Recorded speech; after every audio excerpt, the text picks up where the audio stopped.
और स्वागत है आप सभी का हमारे YouTube चैनल एडमिशा क्लासेस में।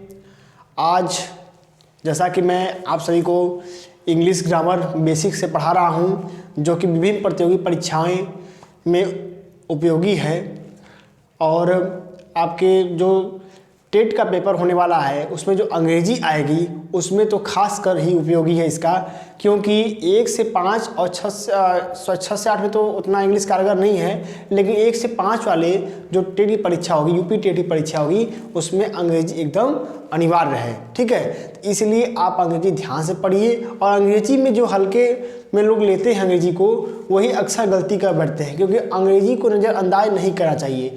हम जानते हैं कि हम बहुत ही विद्वान हैं, लेकिन फिर भी कुछ ऐसी बेसिक चीज़ें होती हैं जो कि हमारे दिमाग से छूट जाती हैं। इसलिए हमेशा रेगुलर अध्ययन करते रहना चाहिए। और इसी अध्ययन करने के क्रम में आज मैं आप सभी के समझ हाजिर हूँ प्रीपोजिशन के पार्ट 2 में। जैसा कि मैंने पिछले बार ही आपसे कहा था कि मैं प्रीपोजिशन का पार्ट 2 का वीडियो लेके आऊँगा, तो मैं आप सभी के समझ हाजिर हूँ। वीडियो शुरू करने से पहले आप सभी से गुजारिश है कि यदि आप चैनल पे पहली बार आ रहे हैं, ठीक है, तो चैनल को सब्सक्राइब करिए, लाइक करिए, शेयर करिए। ठीक है, आइए बिना देर किए शुरू करते हैं आज के अपने इस वीडियो को, प्रीपोजिशन पार्ट 2। तो जैसा कि आप सभी देख सकते हैं कि हमारे पीछे लिखा हुआ है व्हाइट बोर्ड पर preposition with, at, through, beyond और वाया। ठीक है, इनका हम अध्ययन करेंगे। सबसे पहला है विथ। विथ मीन्स होता है से और साथ, ये दोनों मतलब निकलते हैं विथ प्रीपोजिशन से। जैसे आपको एग्जांपल देते हैं कि I cut mango with a knife, मैंने आम किसे काटा? चाकू से। मैंने चाकू से आम काटा। अब बोलेंगे कि चाकू से काटा है तो आम अलग हो गया, चाकू अलग हो गया, यहाँ फ्राम लगा देंगे फ्राम अलग होने के लिए, लेकिन ये गलत हो जाएगा। यहाँ पे आप विथ प्रीपोजिशन का प्रयोग करेंगे, क्योंकि चाकू के साथ काटा है। जब भी आम कट रहा है तो कैसे कट रहा है? चाकू के साथ कट रहा है, इसलिए आप विथ का प्रयोग करेंगे। ठीक है, उसके बाद एक अर्थ निकलता है विथ का साथ। जैसे आई एम विथ मोहन, मैं मोहन के साथ हूँ। तो मोहन के जब साथ हूँ तो किसी का अगर साथ व्यक्ति रहेगा तो वहाँ पे विथ प्रीपोजिशन का प्रयोग करेंगे। ठीक, अब देखिए अगला प्रीपोजिशन आता है एट का। एट मीन्स हम सामान्यतः तो लोग मतलब निकालते हैं पर का, ठीक है, लेकिन जरूरी नहीं कि हर जगह पर ही निकले एट का मतलब। आइए देखते हैं कहाँ कहाँ प्रयोग होता है।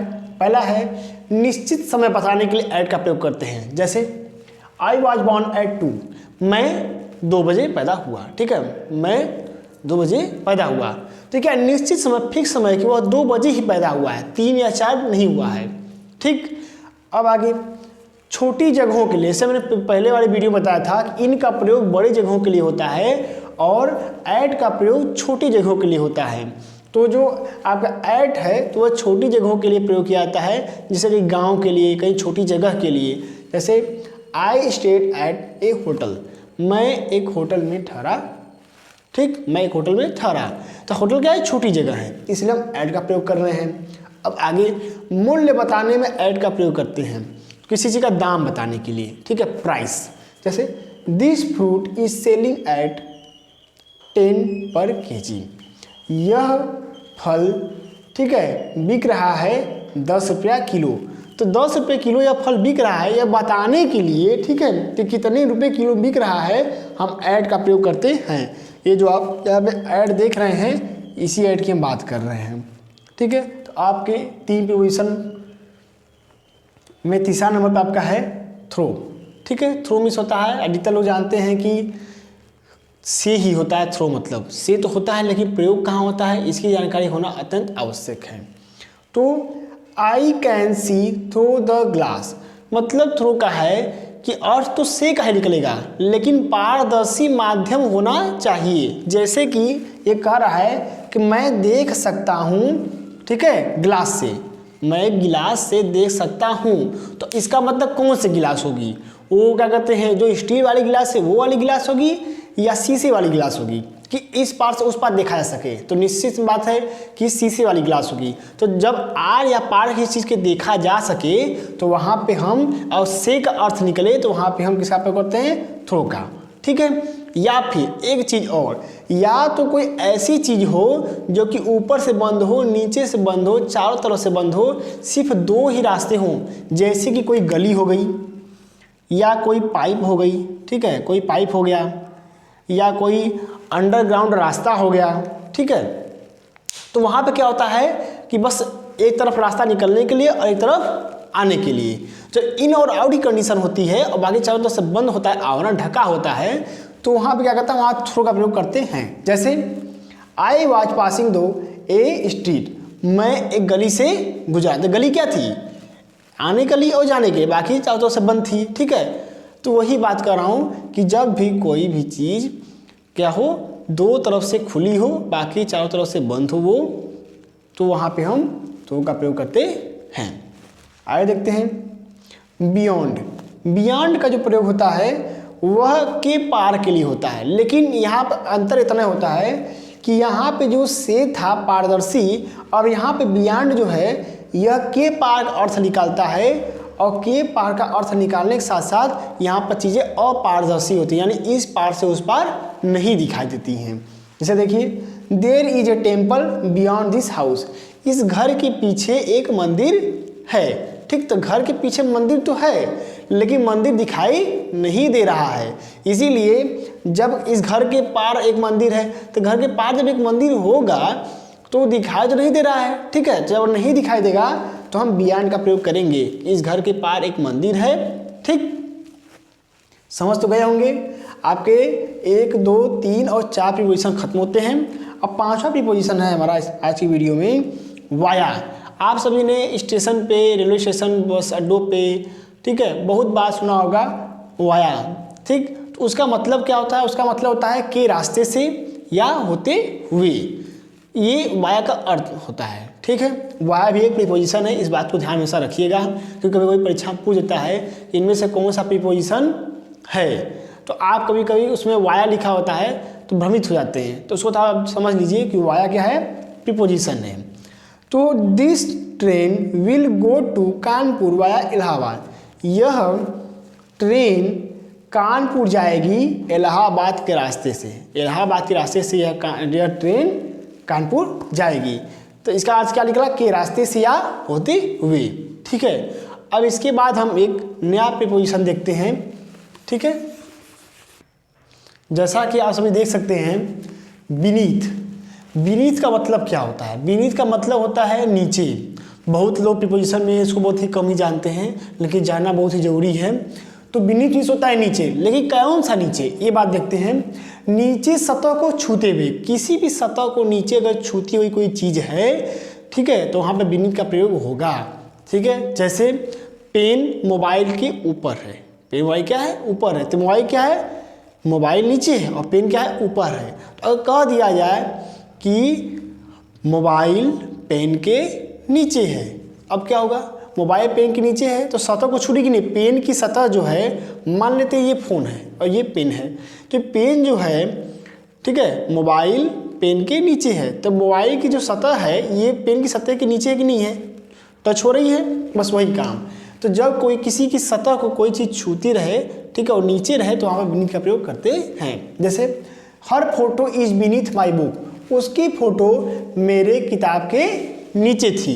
तो फोटो और किताब की सतह दोनों क्या रही हैं, दोनों टच हो रही हैं, इसीलिए बीनीथ का प्रयोग हो रहा है। आगे my house underneath your house, एक बात का ध्यान रखेंगे कि बीनीथ और अंडरनीथ एक ही होते हैं, ठीक है। इसको देख के अलग अलग ना समझेंगे कि जैसे कि कुछ लोग समझ लेते हैं कि अंडरनीथ अलग है, बीनीथ अलग है, ये भ्रम हटा दीजिएगा। बीनीथ और अंडरनीथ दोनों एक ही हैं। तो क्या है कि मेरा घर तुम्हारे घर के नीचे है, ठीक है, तो मेरा घर तुम्हारे घर के जब नीचे रहेगा तो क्या होगा, वो सतह को छूता रहेगा, ठीक है, टच होता रहेगा, क्योंकि एक ही पिलर बने होंगे, साथ ही होंगे, तो वहाँ पे क्या होगा, अंडरनीथ का प्रयोग होगा। जब कोई भी चीज़ किसी चीज़ की सतह को छूती हुई रहेगी, नीचे रहेगी, ठीक। अब आगे है बिलो। बिलो मीन्स होता है आपका नीचे, ठीक, लेकिन कौन सा नीचे, अब देखिए लिस्ट में नीचे, लिस्ट में नीचे या भाववाचक संज्ञा के नीचे। कोई भी चीज़ जब किसी चीज़ के लिस्ट में नीचे रहेगी तो वहाँ पे बिलो का प्रयोग करेंगे, और भाववाचक संज्ञा के नीचे रहेगी तो वहाँ पे किसी का प्रयोग करेंगे, बिलो का प्रयोग करेंगे। कैसे देखते हैं। My name is below your name in the list, मेरा नाम लिस्ट में तुम्हारे नाम के नीचे है।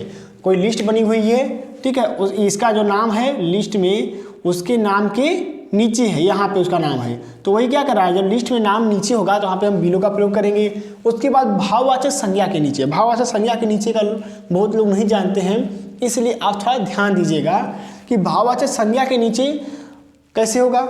से मनी इज बिलो लव, प्यार जो है क्या है, पैसा के ऊपर है, ठीक, या पैसा प्यार के नीचे है, पैसा क्या है, प्यार के नीचे है, तो प्यार क्या भाववाचक संज्ञा है, अबस्ट्रैक्ट नाउन है, ठीक। तो जब अबस्ट्रैक्ट नाउन के, ठीक है, नीचे की बात की जाएगी तो वहाँ पे हम बिलो का प्रयोग करेंगे। जैसे पैसा जो है प्यार के नीचे, प्यार ऊपर है, ठीक, अबस्ट्रैक्ट नाउन ऊपर है और पैसा नीचे है, तो जब ये अबस्ट्रैक्ट नाउन के नीचे होगा कोई चीज़ तो वहाँ पे हम बिलो का प्रयोग करते हैं, ठीक है। अब आता है डाउन। डाउन में जानते हैं नीचे की दिशा दिखाने के लिए प्रयोग किया जाता है डाउन का। जैसे प्राइस आर गोइंग डाउन, कीमतें नीचे जा रही हैं, ठीक है। उसके बाद है बिटवीन। अब ये बहुत ही महत्वपूर्ण होता है, बिटवीन, एमॉन्ग और एमॉन्ग्स्ट का प्रयोग, ठीक है। यहाँ पे हम लिखना लगता है, भूल गए, AMON, एमॉन्ग्स्ट का प्रयोग, ठीक है। तो बिटवीन का मतलब पहले समझते हैं। जब दो लोगों के बीच की बात की जाए, जैसे मोहन और सोहन, जब दो लोग के बीच की बात की जाए, जैसे यह मिठाई मोहन और सोहन में बांट दो, तो जब मिठाई को बस मोहन और सोहन में बांटना है तो हम बिटवीन का प्रयोग करेंगे, ठीक। अब मिठाई को क्या नाम है, 50 बच्चों बांट दो, तो अब 50 बच्चों बांटना है तो यहाँ पे हम एमॉन्ग का प्रयोग करेंगे, ठीक। अब मिठाई को स्कूल में बंटवा दो, अब स्कूल में कितने बच्चे पता नहीं चल रहा है तो वहाँ पर एमॉन्ग्स्ट का प्रयोग करेंगे। अभी बताते हैं आपको, देखिए पहले बिटवीन का प्रयोग। जैसे she is sitting between Ram and Shyam, वह राम और श्याम के बीच में बैठी है, ठीक है, वो राम और श्याम के बीच में बैठ रही है, तो वहाँ पे क्या होगा, राम और श्याम के बीच में बैठ रही है, सिर्फ दो आदमी हैं, तो जब दो आदमी के बीच की बात की जाएगी तो वहाँ पे हम बिटवीन का प्रयोग करेंगे, ठीक है। समझ में आ गई होगी बात, जो बात नहीं समझ में आए कमेंट बॉक्स में पूछिए, ठीक है। एमॉन्ग, अब एमॉन्ग का प्रयोग मतलब होता है, एमॉन्ग का भी मतलब वही है बीच में, ठीक है, लेकिन कितने लोगों के बीच में, तो वहाँ पर संख्या आपकी निर्धारित रहेगी। संख्या यही निर्धारित है कि दो लोगों से अधिक, जब दो लोगों से अधिक के बीच की बात की जाएगी तो अब हम एमॉन्ग का प्रयोग करेंगे। जैसे आई वॉज एमॉन्ग 50 पीपुल, मैं 50 लोगों के बीच था, मैं 50 लोगों के बीच था, तो क्या है यहाँ पे संख्या क्या है, दो से अधिक है और संख्या क्या है, निश्चित है। मैं 50 लोगों के बीच था, ठीक। अगर मैं दो लोगों के बीच रहता तो वहाँ पर लगता बिटवीन। आगे देखते हैं एमॉन्ग्स्ट। एमॉन्ग्स्ट का प्रयोग तब होता है जब दो से अधिक की बात की जाए लेकिन क्या हो, संख्या इनडिफिनिट हो, डिफिनिट न हो, अनिश्चित हो। जैसे आई वॉज एमॉन्ग्स्ट द क्राउड, मैं भीड़ में था, मैं कहाँ था, मैं भीड़ में था, तो भीड़ में कितने आदमी हैं ये तो किसी को पता नहीं है, ठीक है। इसीलिए एमॉन्ग्स्ट का प्रयोग किया जाएगा जब दो से अधिक की बात की जाएगी लेकिन संख्या क्या हो, अनिश्चित हो, ठीक। अब आगे हम देखते हैं आउट ऑफ प्रीपोजिशन का प्रयोग, कि आउट ऑफ प्रीपोजिशन का प्रयोग कैसे किया जाता है। अगला प्रीपोजिशन है आपका आउट ऑफ। आउट ऑफ इसका मतलब दो होता है, जब किसी संख्या में से कोई, जैसे कि कोई किसी का रिजल्ट निकला है, वह 100 में से 20 नंबर पाया है, तो अगर हमें वहाँ बताना है कि इसमें से इतना, तो वहाँ पे हम आउट ऑफ का प्रयोग करेंगे। या तो बाहर निकल रहा है, कोई क्या कर रहा है, बाहर निकल रहा है, तो वहाँ पे हम आउट ऑफ का प्रयोग करेंगे, ठीक है। यानी गतिशील अवस्था में बाहर कोई निकल रहा हो तो अब हम आउट ऑफ का प्रयोग करते हैं। जैसे देखते हैं, I am getting out of my home, मैं अपने घर से बाहर, ठीक है, मैं अपने घर से बाहर निकल रहा हूँ, तो मैं अपने घर से बाहर निकल रहा हूँ, तो हाँ बाहर निकलने के लिए हम आउट ऑफ का प्रयोग करेंगे। उसके बाद है आनंद स्कोर्ड 90 आउट ऑफ 100, आनंद ने 100 में से 90 अंक अर्जित किए। तो जो 90 है, 100 में से 90, ठीक है, इतनी संख्या में से, ठीक है, जब इतनी संख्या में से इतना कोई पाता है, ठीक है, तो वहाँ पे हम क्या करते हैं, आउट ऑफ का प्रयोग करते हैं। जैसे कोई 500 में 475, ठीक है, 475 नंबर पा रहा है, ठीक है, तो वहाँ पे क्या करेंगे, आउट ऑफ का प्रयोग करेंगे, ठीक। उसके बाद अगेंस्ट, अगेंस्ट मीन्स होता है विरुद्ध या खिलाफ। तो जैसे why is he against you, वह तुम्हारे खिलाफ क्यों है। तो जब खिलाफ शब्द आएगा तो वहाँ पे हम अगेंस्ट प्रीपोजिशन का प्रयोग करेंगे सेंटेंस को बनाते समय। ये आपका प्रीपोजिशन के बिना सेंटेंस सही ढंग से बन ही नहीं सकता है, इस बात को आप नोट करके लिख लीजिए। जब तक प्रीपोजिशन सही से नहीं पढ़ पाएंगे तब तक वाक्य को सही से आप नहीं लिख पाएंगे। लिखेंगे तो मतलब निकल जाएगा, लेकिन अगर ग्रामर की दृष्टि से देखा जाए अकॉर्डिंग टू ग्रामर, ठीक है, तो जो आपका सेंटेंस होगा वो बिल्कुल ही गलत होगा। आगे देखते हैं अबाउट। अबाउट मीन्स क्या होता है, बारे में। जैसे he is talking about you, वह तुम्हारे बारे में बात कर रहा है। तो जो तुम्हारे बारे में, जहाँ बारे में होगा वहाँ पे हम अबाउट लिखेंगे, ठीक है। नहीं, ये नहीं सोचेंगे बारे में की इंग्लिश क्या होगी, खोजना पड़ेगा, नहीं। प्रीपोजिशन याद है अबाउट, अबाउट मीन्स होता है बारे में, तुरंत आप अबाउट लिख के सेंटेंस को बना लेंगे। उसके बाद आता है ऑफ। ऑफ मीन्स होता है का मतलब ये है कि he is brother of Ram, वह राम का भाई है। तो जब राम का लग रहा है, राम का भाई है, सोहन की किताब है, तो वहाँ पे आप का प्रयोग होता है, ठीक है। किसका प्रयोग होगा, आप का प्रयोग होगा, ठीक है। रानी की गुड़िया है तो वहाँ भी, ठीक है, डॉल ऑफ रानी, ऐसे। आगे देखिए टू प्रीपोजिशन का मतलब होता है को। अधिकतर लगाते हैं going to school, going to home, ठीक है। जो टू लगाते हैं इसका मतलब होता है को। जैसे I am going to school, मैं घर जाता हूँ। तो मैं घर जाता हूँ इसका मतलब हो गया कि मैं घर को जाता हूँ, ठीक है, मैं घर को जाता हूँ। तो जब को की बात आएगी तो यहाँ पे क्या लगेगा, टू लगेगा। हालांकि वाक्य में टू हम दिखाते नहीं हैं कि घर को जाता हूँ, लेकिन बाय द वे वाक्य में आ गया मैं घर को जाता हूँ, तो वहाँ पे बिल्कुल ही परेशान होने की जरूरत नहीं है कि को की स्पेलिंग क्या लिखेंगे अलग से। आपको वहाँ बस टू ही लिख देना है कि मैं घर को जाता हूँ, ठीक। इसका अर्थ को होता है, हालांकि वाक्य में वो छिपा होता है। मैं घर जाता हूँ तो मतलब मैं घर को जाता हूँ, वही एक ही बात है। लेकिन कभी कभी लोग उलझाने के लिए को बोल देते हैं और व्यक्ति उलझ जाता है, को की स्पेलिंग क्या होना है। आगे देखते हैं टुवार्ड्स। टुवार्ड्स मीन्स होता है की तरफ। जैसे I am coming towards school, मैं विद्यालय की तरफ आ रहा हूँ। तो जब मैं विद्यालय की तरफ आ रहा हूँ तो वही की तरफ के लिए हम किसका प्रयोग करते हैं, टुवार्ड्स का प्रयोग करते हैं। उसके बाद अगला प्रीपोजिशन हमारा है ओवर। ओवर मीन्स होता है ऊपर, लेकिन ऊपर कौन सा ऊपर, बिना छुए हुए, अनटच। जैसे पुल नदी के ऊपर है, ठीक है, जो पुल है वो क्या है, नदी के ऊपर, नदी को छू नहीं रहा है, नदी के ऊपर है, ठीक। उसी तरह example, I jumped over the rope, मैं रस्सी के ऊपर से कूदा। रस्सी यहाँ है, रस्सी के ऊपर से कूद रहा हूँ, यानी रस्सी को छू नहीं रहा हूँ, ठीक है। तो जब अनटच्ड होगा, ऊपर होगा, तो वहाँ पे हम ओवर का प्रयोग करते हैं। आपको चीज़ें अच्छी समझ आ रही होंगी, आशा करते हैं। इसके बाद है देन का प्रयोग करते हैं तुलना के लिए, ठीक है। तुलना का मतलब कि किसी एक चीज़ से किसी दूसरे चीज़ को क्या करेंगे, कंपेयर करेंगे, तुलना करेंगे। तो जब कंपेयर की बात की जाएगी तो आप हम देन का प्रयोग करते हैं। हालांकि आपने डिग्री अगर पढ़ा होगा तो अच्छा है, नहीं तो मैं आगे पढ़ाऊंगा तो उसमें आपको बताऊँ कंपेयर क्या होता है, कैसे की जाती है। फिलहाल इतना जानिए कि देन क्या है, देन प्रीपोजिशन। बहुत ही कम लोग जानते हैं कि देन भी प्रीपोजिशन की श्रेणी में आता है, उन्हें पता ही नहीं कि देन क्या होता है, देन प्रीपोजिशन है या नहीं है। तो आप याद रखिए कि देन प्रीपोजिशन है, इसलिए इसे बता रहा हूँ कि बहुत ही महत्वपूर्ण है कि देन क्या है, प्रीपोजिशन है। इसका प्रयोग कैसे करेंगे, I am better than you, मैं तुमसे अच्छा हूँ, मैं तुमसे अच्छा हूँ। तो जो अच्छा होने का बोध होगा वहीं पे हम किसका प्रयोग करेंगे, देन का प्रयोग करेंगे, ठीक है। अब आगे हम प्रीपोजिशन देखते हैं अपना। देखिए अब आगे है आपका नेक्स्ट टू। नेक्स्ट टू मतलब होता है बगल में। जैसे he was standing next to me, वह मेरे बगल में खड़ा था। तो जब बगल में की बात आएगी तो वहाँ पे हम नेक्स्ट टू प्रीपोजिशन का प्रयोग करते हैं। उसके बाद है अहेड ऑफ।